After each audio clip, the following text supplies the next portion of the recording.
I hope so. I hope we see some new and creative ad formats.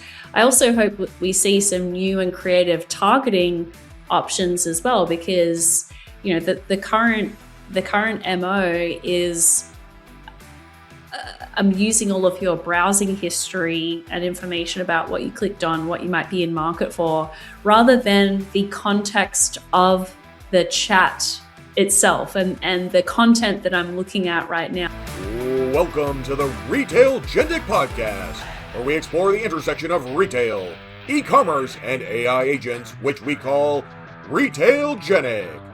Our mission is simple. We are shining a bright light on the new Agentic AI shopping megatrend, which will disrupt the trillion-dollar digital retail market. The stakes are high. Google, OpenAI, Microsoft, Perplexity, Amazon, Apple, Meta, and Anthropic are all fighting to be the consumer AI shopping agent winner. There are going to be some tough decisions for online brands and retailers to make. What happens to checkout? How should payments work? Should you continue to invest in retail media networks? What does the world look like when over half of your traffic is not from humans, but from AI agents? These existential questions are the tip of the iceberg. On this podcast, we're talking to industry experts, analysts, and influencers to get answers to these questions, identify trends, and best practices. This is Retailgentic, your podcast partner in navigating our AI shopping agent future. And now here's your host, Scott Wingo. Welcome to this episode of Retailgentic. On this episode, I welcomed back Kiri Masters. Kiri is my go-to on all things advertising as they intersect the world of e-commerce. She is a well-known expert she had an agency, so she knows, she's kind of lived the day-to-day, and then she's an expert on retail media networks. In this episode, I wanted to talk about the topic that is top of mind with most brands and retailers I talk to. They've gotten their head around agentic commerce, and now they're all thinking about what's next. And the logical conclusion everyone talks to is we're seeing the worlds of traditional advertising, retail media networks, which is the kind of product retail flavor of that, colliding with agentic commerce. What is that going to look like? What are some of the things out there? And Kiri was kind enough to come on and share first an update of what's going on in retail media network. I thought that would inform the decision, so we get a brief update on that. Also, if you recall, I had a prediction that my fourth prediction out of 11, number 4, was that retail media networks will feel the agentic commerce pain. So I kind of wanted to check in on that and see if that's happening, and you'll see where Kiri lands on that. It's still early in February, so we still have time if they're not feeling it. And then I go through, I've been keeping a very close catalog, and this does, I know a lot of you listen on audio, which is great. This does have a visual element. It will be available in the Substack as a PDF, so you can check it out later.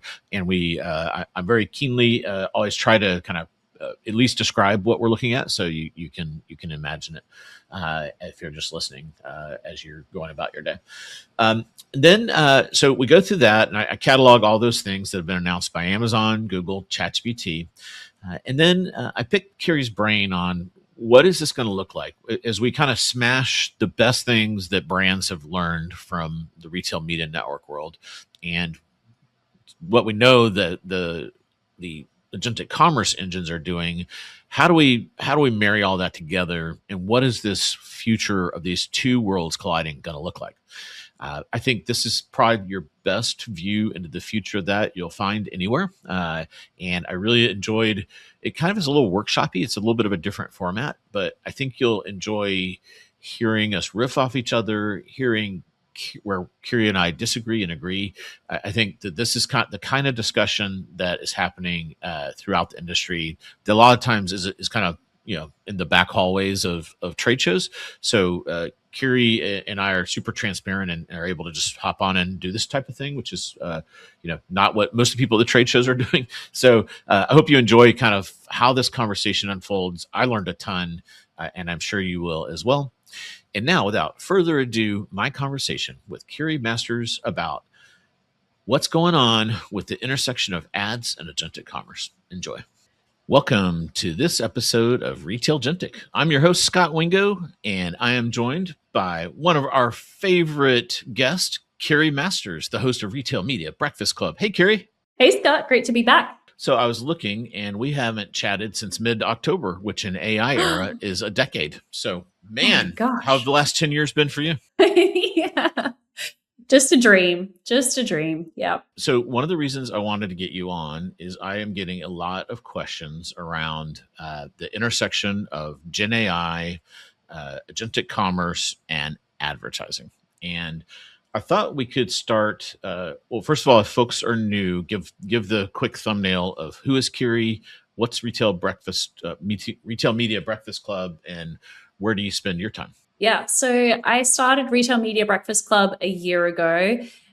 Every day of the week, I wake up and I try and find something to say about retail media, which is, you'd be surprised, there's actually a very long list of dramas, squabbles, disagreements, and all kinds of interesting things happening in retail media, which a fascinating industry. Increasingly, I've been sort of talking about the intersection of agentic commerce or AI-enabled shopping with retail media, because I think it presents some unique threats and opportunities for retail media, maybe a retail media 3.0 on the horizon with this like changing shopping journey. And so what that looks like is a newsletter and podcast every morning, Monday to Thursday at 6 a.m. Called Retail Media Breakfast Club. I'm intimately familiar with the squabbles because I got pulled into one about, I think it was around the time we did our last podcast. So Lipson and that e-marketer lady, Sarah Metzger. Sarah Marzano. Yeah. Oh yeah, her. Yeah. They both came at me and they're like, agentic commerce is fake and it's a hallucination. I'm like, whoa. Like, why am I the guy you're picking on? So we're actually going to do a battle at Shop Talk about that. So that'll be delightful. Yes. A battle royale, the thriller in Manila. That'll not be one to miss. I think I'm going to be doing a battle at that same time as well about retail media rather than agentic commerce. So I'll be up there on stage with my boxing gloves on as well. Yeah, fun.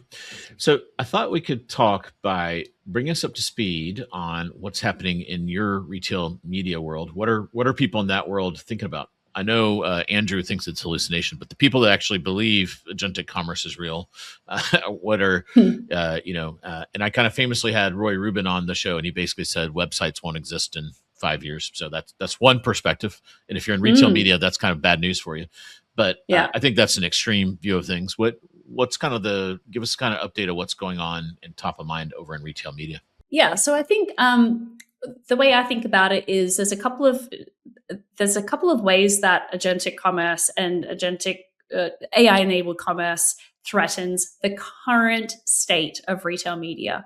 So let's talk about on-site, off-site, and then in-store experiential kind of stuff. So on-site retail media, that's the sponsored product ads that relies on people visiting a website or an app and seeing an ad. And so the threat that AI-enabled commerce brings there is if we arrive at a retailer.com or an app later in our shopping journey, after we have already collaborated with ChatGPT and decided what SKU we're going to buy, we get to a retailer.com later, we're not browsing, we're not using keywords, we're not navigating category pages. There is we're going through way less content on a retailer site before we get to an actual sale. So that means less inventory for us to see, less inventory for a retailer to sell. So previously you had the homepage, the search engine experience, kind of like, and then like several searches, right? Because people couldn't find anything in e-commerce in the olden days. And, and then ultimately you land on a PDP and then, or even then you're like, so I guess SERPs, there's some stuff in there that's part of the search thing. And then a PDP. And also in these page views, there's chances for like a hero banner at the top and some stuff in the gutter and all kinds of things. Exactly. All these different forms of on-site ads. Do you know what percentage that is versus the PDP? Like, is it? Yeah. So overall in the US, and this is different in other markets where there's lots of different mechanisms at play. But in the US, on-site ads make up about 70% of all retail media spending. So this is the big bucket. And this is very profitable for a retailer to run. I mean, they need the technology, they might build it, they might buy it, but that might be 70, 80% profit margins for these sponsored product ads. So this is a big contributor to a retailer's bottom line. How about like of those SERPs banners? Has anyone split all that out inside that 70% bucket or? That's a little harder to split out. Yeah. Okay. Yeah. Yep. That kind of goes into that performance marketing budget overall. I guess you'd have different types of campaigns that you're running, but that's the threat to that type of retail media. The other threat, it is emerging, but I'm sure we're going to spend a lot more time on this in this episode, is that there's these new surfaces, the LLMs, that are now offering their own ad space, and that might end up directly competing for that performance marketing budget that brands are currently spending on a retailer.com on-site ad. So those are two threats to on-site retail media. Off-site retail media, this is a little bit smaller in terms of total ad spend in the US. I want to say 10, what are we at? 15% maybe. Lower profit margin on this one, maybe about 40% profit margin. And this is where I go to a retailer and I look at a product, and now I go somewhere else and I get retargeted that thing. Yep, can be like that. Yeah, that would be an offsite targeting, but it's using all of the signals that a retailer has, whether that's online or offline, to activate on a third-party property. So that could be on a website. You get those annoying like banner ads showing up for the Kraft mac and cheese that you just looked at, or it could be actually on Disney, watching Disney. And Disney has all of these partnerships with retailers, and the advertisers use a retailer's audience data to figure out who to target on Disney for Kraft mac and cheese. It can also be on social media, anywhere offsite where a brand wants to know, I want to target this particular type of consumer, and then I also want to know, did they end up buying that product at that retailer? So that's the closed loop attribution that's very powerful about retail media, and that's how it's used offsite as well. So the challenge to offsite retail media is, again, we're not spending as much time clicking around, comparing, looking at something, researching on a retailer's website. And that's all very valuable information that goes into a retailer's data set about their audience. So those signals decrease, and it means that their offsite audience data pool shrinks a little bit. It becomes a little less enticing. They're not getting as much information about who we are and what we're interested in. So that's one challenge to offsite. And then I think the other challenge is these LLMs haven't announced anything yet, but I think they're also collecting a lot of information about who we are, what we're interested in buying. So I think it would be a pretty elegant way for an LLM to solve their monetization issues if they set up an offsite media network audience extension capability, because then they wouldn't need to even put ads in the chat experience.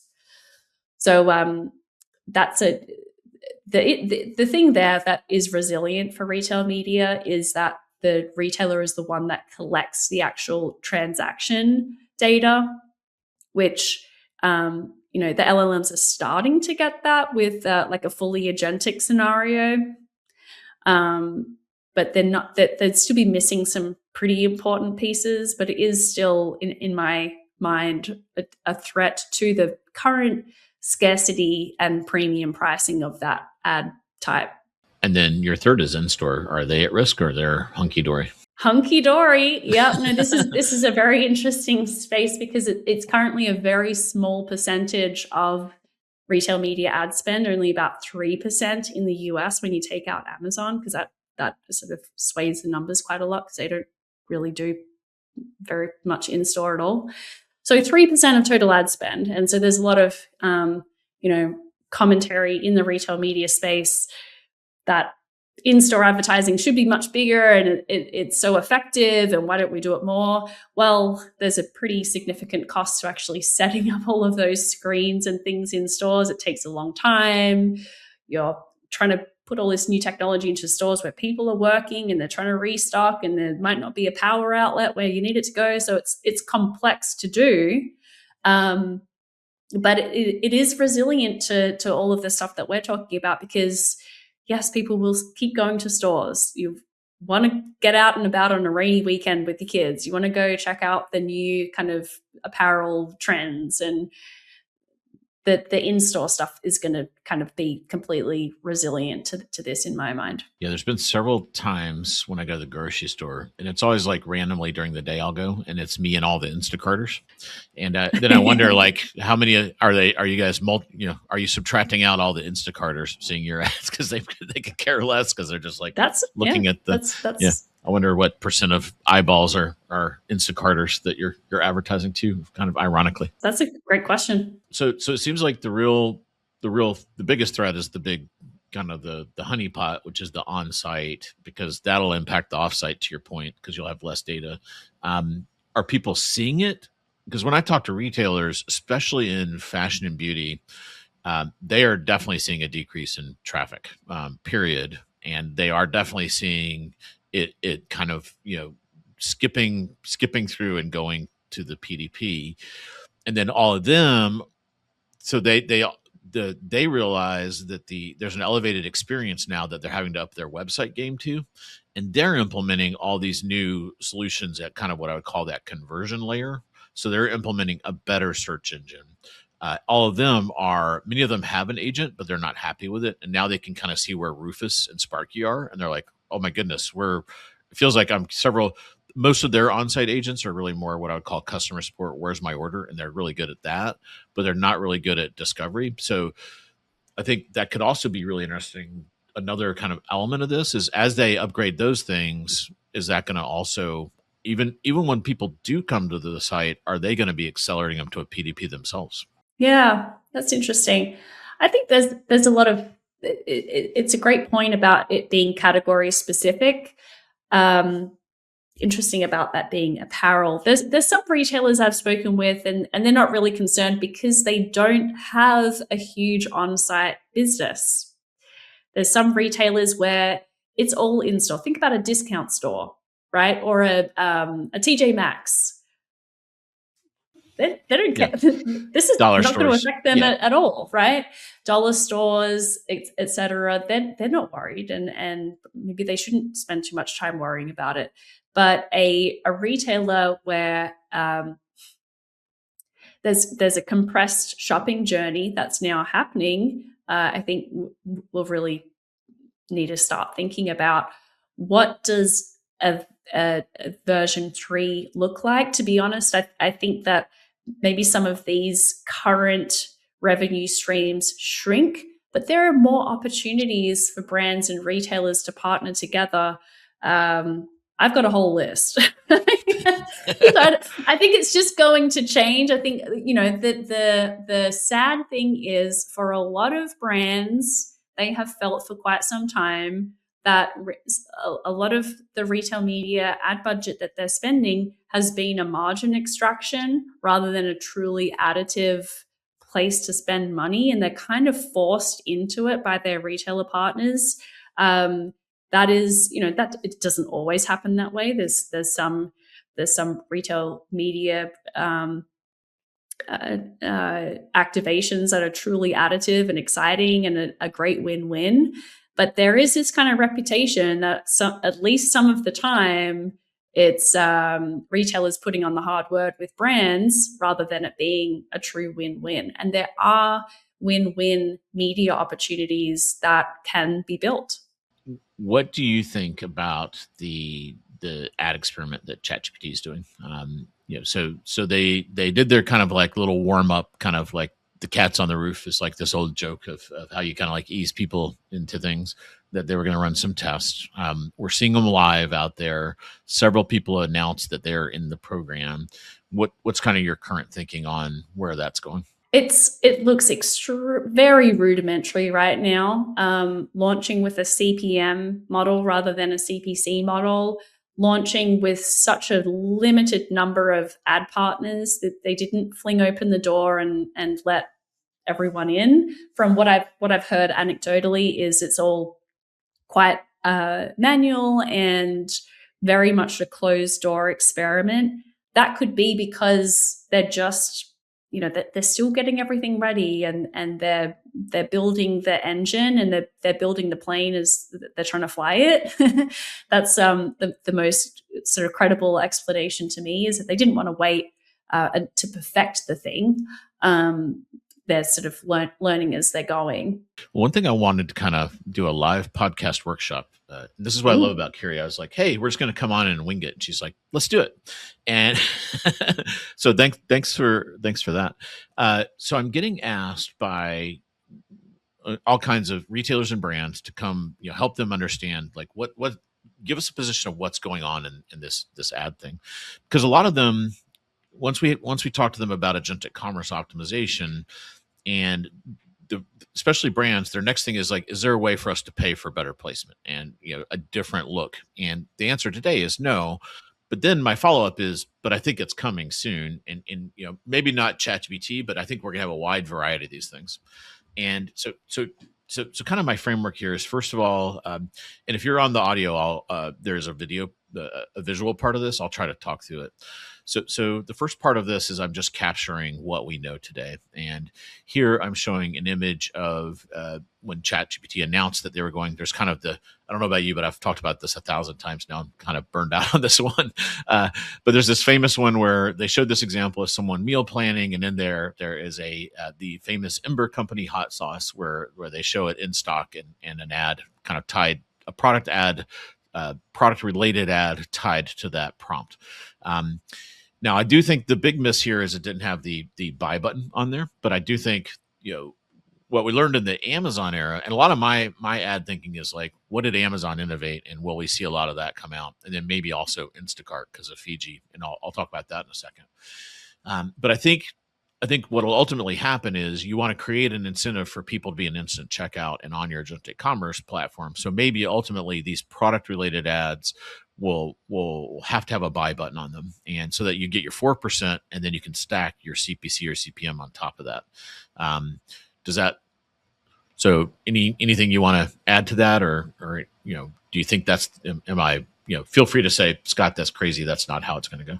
No, I think that's an obvious starting point. Today, if you're in Google AI mode, you get this terrible, at the very bottom of the results, this little strip. And, I think we can all agree that's going to go away. That's just like a throw in. Well, we had it. It's like a Google Shopping ad thing that they've had forever. No one's ever going to see this, and this doesn't really generate any revenue. So that's kind of redonkulous.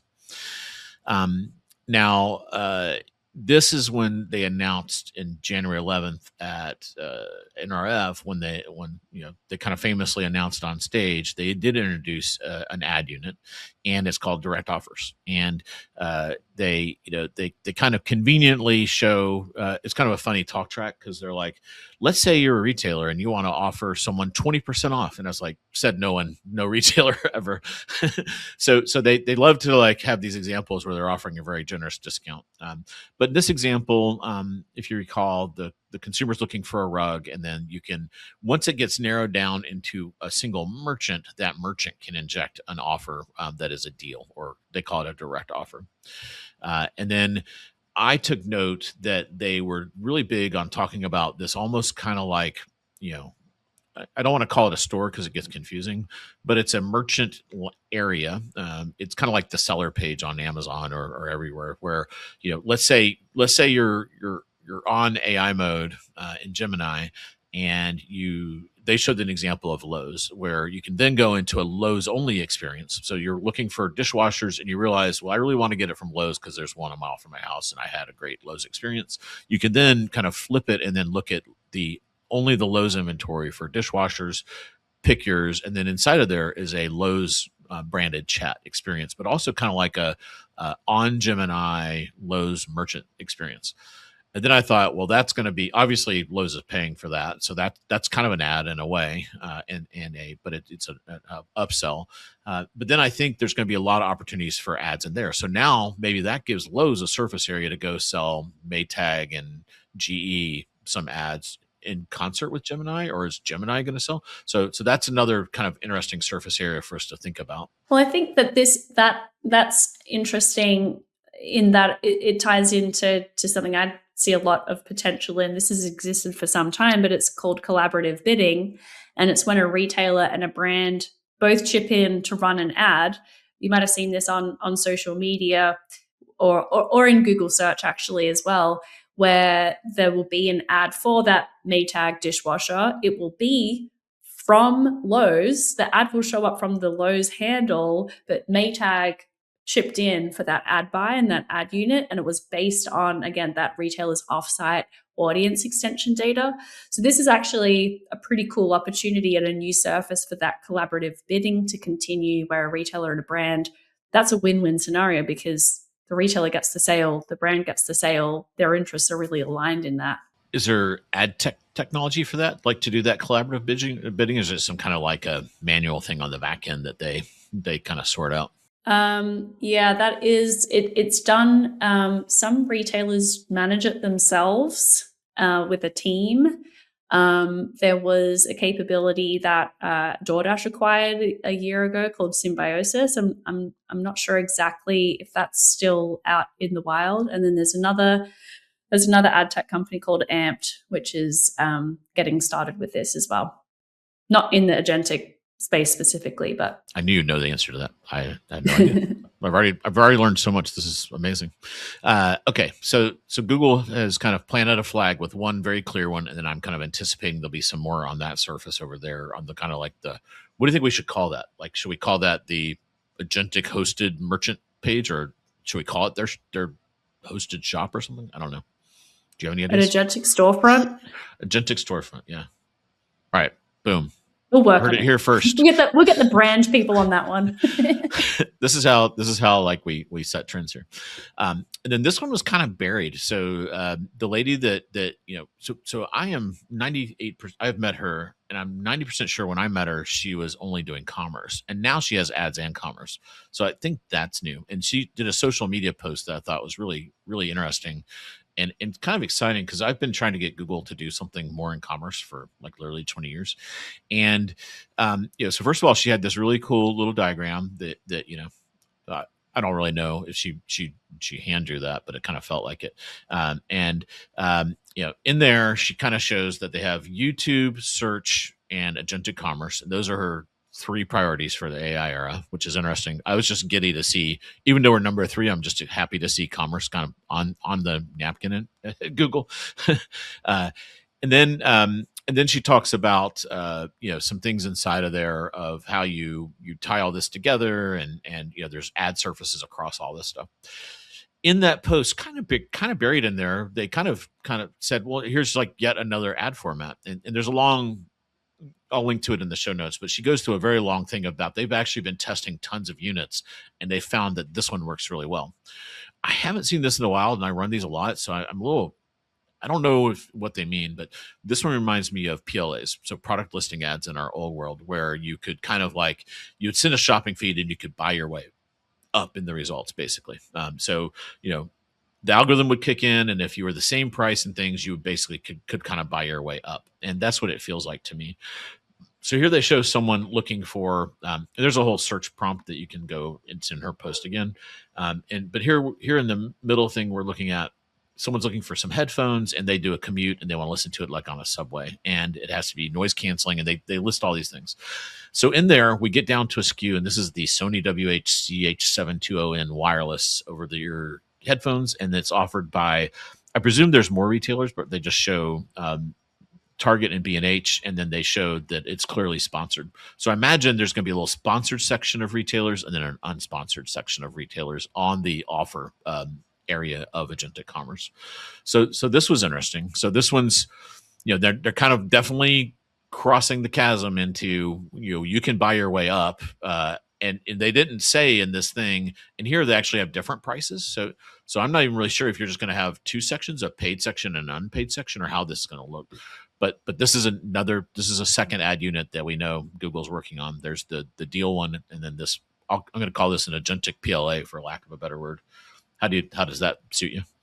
So this, I'm not sure if how this is actually the retailer bidding on being like a top retailer for a specific SKU. Correct. Rather than it being like an ad for a SKU. Correct. So it is it's sort of like in the Amazon parlance, it would be a seller competing for the buy box and paying to get the buy box. Mm-hmm. Yes. Which we have never had before, to my knowledge. Yeah, because Amazon always wants the algorithm to pick who's in the buy box, and then once you own the buy box, you can run the ad, right? So they've definitely crossed the chasm here in an interesting way that I thought no one talked about this, and I thought it was pretty wild. It is interesting. Okay, so this is I'm getting slightly out of my depth here, but there is a really interesting, a critical part of bidding logic that different platforms bring in, which is relevance. So if you're selling these noise canceling headphones, but someone's searching for sports, jogging headphones, not really the same thing. But if someone's searching for the jogging headphones and you're these noise canceling over ear headphones, if you really, really, really want to get in front of that buyer, you're going to need to bid a lot, because Google, for example, they have this relevance engine which deprioritizes anything that they don't believe to be fully relevant as an ad result. So you can buy your way to the top, but if you're not relevant, it's going to cost a lot more than if you're actually a relevant product, because they still want the ads to be relevant, because ads that are irrelevant are really annoying. So I wonder if, even if you're, in that example that you shared, B&H Photo and Target are at the top. They are very reputable retailers. If I'm some, fly-by-night dollar store kind of retailer just popping up, I wonder how hard it would be for me to buy my way to the top of that retailer list. What Tmall does, so this reminded me of Tmall. So you have, in China, you have Tmall and Taobao, and a lot of the results are this kind of like, enterprise kind of people, and then like the crazy, entrepreneurial folks selling things, and they're always segmented very clearly into, and Tmall is always on top. So it kind of felt like that. Like maybe if you're like a rando eBay seller or an Etsy seller or something that happens to have these headphones, you're not going to be in that top bucket. But then can B&H pay more and show up? Like, is it going to be like a SKU level auction that's going to go on? I can't wait to see this one in live and play with it and kind of see what's going on, and how with PLAs, what you would do is you would send a data feed that had a bidding thing in it, if I recall, and like how much you're willing to pay per SKU kind of thing. So it's going to be really interesting to see how they implement this one. Yeah, it is. This is the constant balancing act that everyone's noted, is this balancing act between trust and monetization. Because if some random retailer is showing up as the first option to buy these headphones, and I have actually seen this before with some like random eBay listing to show up for something I'm searching for in ChatGPT, and then that does make my experience not quite as good in the app, even though it is a paid placement. So I think that this is the crux of this whole question, is how can the LLMs monetize all of this attention and all of this trust without killing the golden goose, which is the trust itself? Yeah, this is the whole reason Anthropic ran those ads. I think it's going to be hard, and they know it. Let's come back to that, because I've got some more thoughts on that one. Oh, okay. I don't think they get it quite right. Spicy Kiri. All right. Yeah. And then this is one, I'm pretty sure you've seen this one. So Rufus has an ad unit called a sponsored prompt. We've all seen, in Perplexity, I think, innovated this, where you'll start off things with a prompt that used to be you had to start the conversation, but then they would have like little suggestions to keep the conversation rolling. And those were kind of like the suggestion prompts. And so Then a lot of them now, as they've gotten more and more users, they will give you a starting prompt as well, like some ideas of I actually just had to re-sign up for Claude for work, and it had 3 things like, do you want to think about a new product feature? Or, they give you these little kind of icebreaker prompts, I guess I would call them. So there's like icebreaker prompts and follow-up prompts, which is a very common surface area in these chat experiences now. So what Rufus has done is here in the icebreaker area where it says customers frequently ask, they have put a sponsored thing. So it knows I'm looking for a TV, and now it's saying which Samsung TVs are good for gaming. So Samsung has kind of paid their way into the prompt surface area with a clearly demarked kind of aspect. And then now if I hit that, now I'm just talking about Samsung TVs, which makes Samsung happy, and that's why they're willing to pay for that. Another one is, and these are actual examples from their announcement of these things. Someone was looking for organic cereal, and in there was an ad. So one of their traditional type of what do you call these? So this is a sponsored carousel, listing carousel, I think they call it. I don't know that they use the word carousel, but that's my language. Yeah. And in there, it's kind of like, so Nutrition & Co. has done a brand buy for search on Amazon for organic cereal. So we're in kind of the old world still. But in there, they buy a sponsored prompt that says, now I would like to pay extra and have Sparky see if the customer wants to Rufus start a conversation about this cereal. So I thought that was an interesting kind of bridge between the old ad model and the new one. So the old ad model is search banner takeover with products in it, and then a sponsored prompt kind of tied to that to get, if they ever go into Rufus, I want them to kind of go into Rufus from my brand perspective, which is Nutrition Co. So then you click on that, and now you're in this very sponsored kind of conversation about it. And that was the perplexity. That was the perplexity model as well initially, right? That was a sponsored prompt model. I have never seen one. I knew they were running an ad test, and to my knowledge, I haven't seen any live. Yeah, it got killed off because it didn't perform. Do you know if Sparky? So several people have told me Sparky has them, and I can't find anything. I can't find any examples. I'm not sure. I haven't heard anything about that either, actually. But I think this sponsored prompt thing is really interesting. So here's an example. Ethically, so let's say I am looking at a Samsung TV. Would Amazon sell that surface area to LG to kind of come in and say, would you like, do you want to compare this to an LG TV? So could you do a competitive target with a sponsored prompt? I think that's interesting. I've also seen straight up sponsored products in Rufus results as well, besides just sponsored prompts. Like they're mixing in the ad networks, just kind of using the Rufus surface area in a traditional sense. Yeah. And then the other question is, if you're LG, do you ethically want to do that? Like, a lot of, in the olden days, we used to see this on Google, and then Google stopped it, where you could go buy the brand name, and now you only the brand can own the brand name. With some exceptions, like 3 retailers could go buy. If you're a beauty retailer, you could go buy they can all buy the Elf brand. But do you think that's something that brands will cross that chasm? Brands don't care as long as they sell more, or do you think they'll get worried that they're specifically targeting a competitor like that?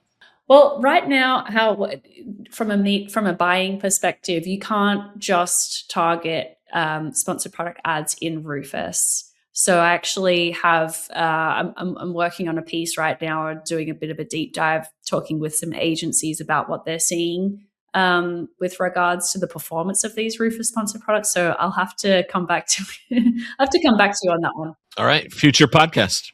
We'll have you back in 10 years, which will be 2 weeks from now. Yeah, next month. And then, so that's kind of where we are. And then I do think it's not lost on me that the person running this at OpenAI is Fiji, and she built the whole Instacart program. So I do think we're going to see a lot more of this. So if you look at the Instacart ads, there's like that's just crazy. Like I could do a whole slide deck just on their ads, but they do lots of things in the discovery aspect. And then even at the product layer, they've gotten really good at tapping into, and you know more about this, you and Jason know more about this world than I do, but there's these trade dollars, and this is the big pool of money that exists out there in CPG land that used to go in these circulars. And they've gotten really good at tapping into that. So here they have at the bottom there with that yogurt, I think it's called a sponsored BOGO. So you can kind of like put an offer. And this is kind of like that Google one in a weird way. Yeah. And then over on the right is a sponsored coupon. So you can actually kind of sponsor a product to have a coupon. And this one has a 75 cents off on some salsa. And then they have, the one I've always experienced, I think is a cool value add, is as I'm in the checkout experience, it kind of says, hey, you have one granola bar in there. If you want to be in this Quaker Oats family, if you add 2 more things, we'll cover some of your fees for the shipping or something like that. And I think there's kind of like a cart, kind of an ad format as well. Do you think we'll see? So part of my theory is we're going to see just this explosion of potential ad formats in the agentic commerce world, and it's going to look like some of these things will kind of come into play too.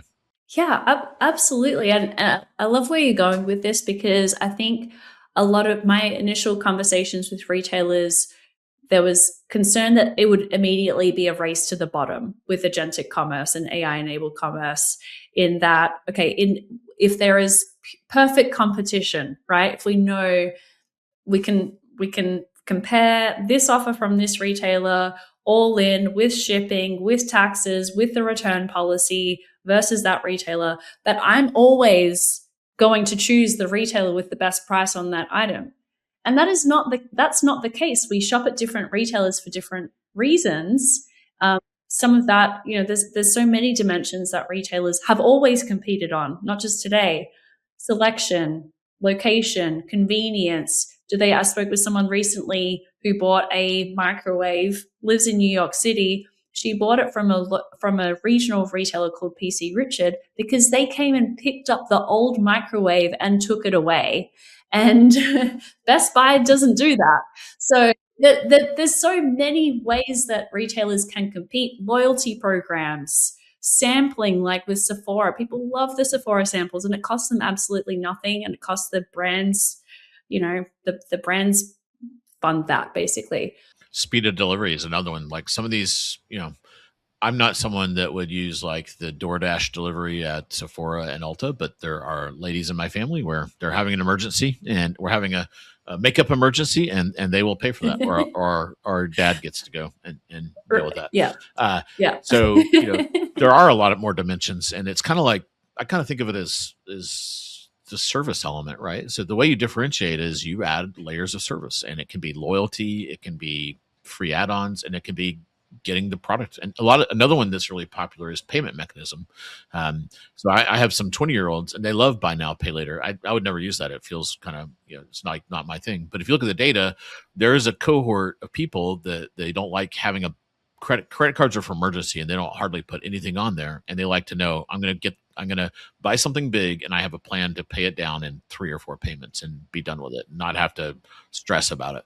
So I do think there is going to be a lot more levers that I think it's actually going to be a golden era for trying to, do marketing, that we restricted to 4 keywords and a CPC thing in the Google era. So I think it's going to look more like marketplace explosion of innovation around these things than what we've seen before. I hope so. I hope we see some new and creative ad formats.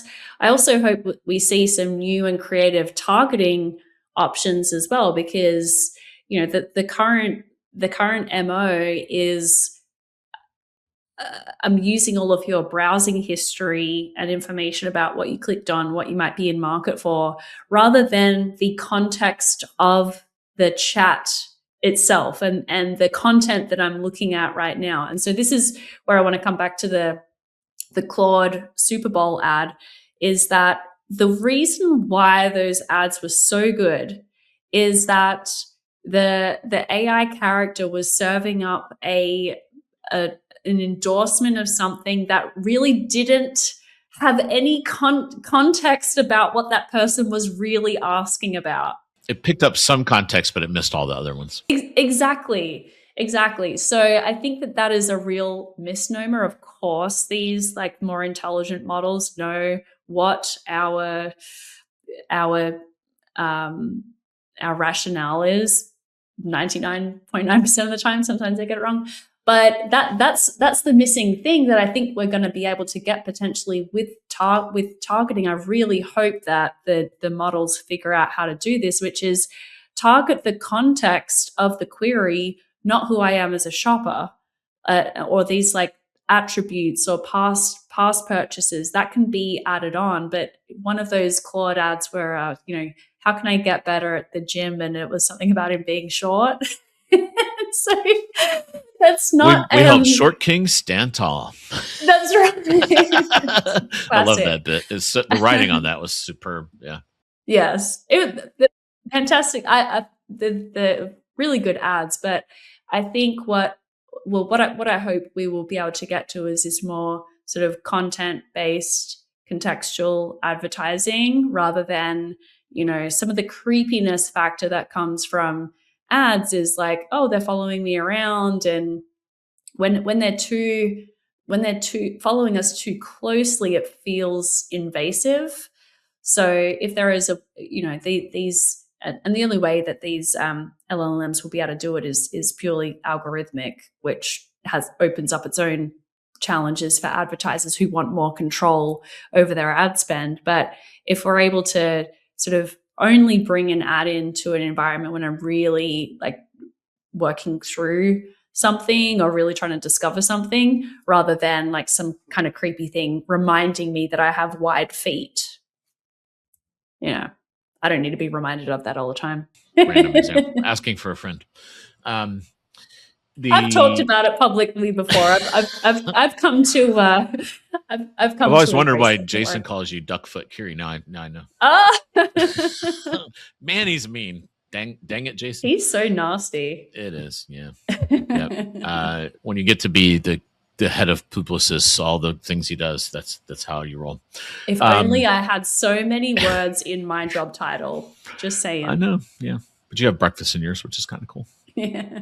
Let's say OpenAI, Sam Altman calls you and says, Kiri, I'm really unhappy with where our ads are going. I want you to come in and run our ads for us. How, based on all this knowledge in your head, how would you build the ad program at ChatGPT? Like what do you think it would be what are some ad formats you would put in there, and how would, you've already kind of hinted that you think this offsite opportunity, so that would be on your roadmap for sure, I'm sure. That's on my roadmap. But, yeah. Yep. What else is on the Kiri is queen of ChatGPT roadmap? Yeah, so definitely offsite audience extension, so you're not cluttering up the experience with ads. Also, what an opportunity to create new formats of ads like we talked about. Also multimodal videos, try-ons, or I hesitate to say voice commerce because that didn't do so well last time around. But like I think I'm talking to ChatGPT more and more. But I think there is right now, our experience with these tools is very much text and chat based. But as the infrastructure gets built, I think there's such an opportunity for video as well. There is an amazing new feature in the Zara app, the clothing brand Zara.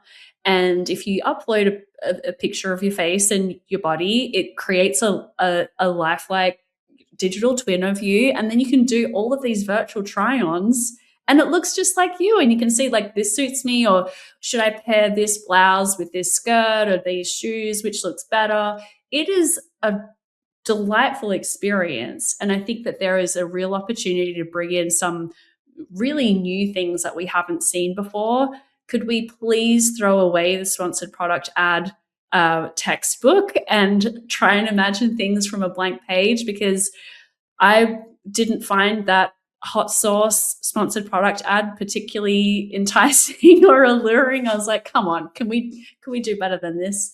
So that's my hope and dream, is that we see new ad formats, we see sort of better ways of targeting people that don't feel creepy, that feel genuinely additive. And these ads can be helpful in the right place with the right targeting. I love the ads on, love's a strong word, but like Instagram ads, Instagram knows me pretty well. I've got a friend, Bree, she loves TikTok, and she's like, if I could give TikTok a monthly budget for makeup, I would, because TikTok knows me so well now. And I actually trust that algorithm so well that I just kind of end up buying whatever it puts in front of me. So I don't know, that there is a possibility that we could end up with something really unique and additive to our experience. I'm an eternal optimist. That's what I'm hoping for. Awesome. That's a perfect way to end it. Thanks, Kiri, for hopping on in a kind of short notice and brainstorming this with me. You've given me a lot to think about, and I'm sure listeners and viewers as well. Thank you so much for having me. Follow, rate, and share to stay up to date with Retailgentic, your guide to the future of AI shopping agents.